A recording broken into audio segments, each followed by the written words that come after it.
ভাইরে ভাই, বিপিএল এর সেরা ম্যাচটা আজকে দেখে ফেললাম। এখন পর্যন্ত 4টা ম্যাচ বিপিএল এ খেলা হয়েছে। আমার মনে হয় আজকের এখন যে খেলাটা দেখলাম, Sylhet titans versus Noakhali express, এই খেলাটা সবচাইতে বেস্ট।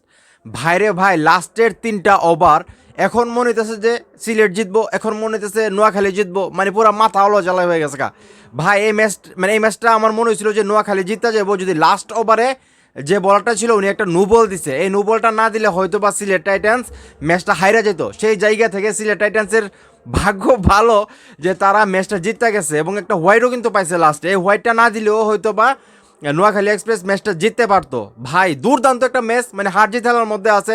সিলেট জিতলো নাকি নোয়াখালী জিতলো এটা বিষয় না ভাই, বিপিএল এর মানে সেরা একটা ম্যাচ হয়েছে আজকে। আমার কাছে এটা মনে হয়েছে লাস্টের 3টা ওভার যে কি হইল রে ভাই, মানে অসাধারণ অসাধারণ। আপনারা সবাই জানেন নোয়াখালী এক্সপ্রেস প্রথমে ব্যাটিং করে তারা কিন্তু 144 রানের টার্গেট দেয় সিলেট টাইটান্সকে, এবং সিলেট টাইটান্স কিন্তু মানে দুর্দান্ত আসলে কামব্যাক করছে, কারণ প্রথম ম্যাচটা কিন্তু তারা গতকালকে হেরেছিল এবং আজকে তারা নোয়াখালী এক্সপ্রেসের বিপক্ষে ম্যাচটা জিতছে 144 রান করে। মানে আমি প্রথমে ভাবছিলাম যে মানে এই ম্যাচটা হয়তো বা নর্মালি সিলেট জিতে যেতে পারে, কিন্তু নোয়াখালী এক্সপ্রেস কিন্তু দুর্দান্ত বোলিং করছে এবং লাস্টের দিকে তারা যে খেলা দেখাইছে, খেলাটা একটা ফাইট হয়েছে। মানে আমি সত্যি আমার কাছে ভালো লাগতেছে খেলাটা দেখে।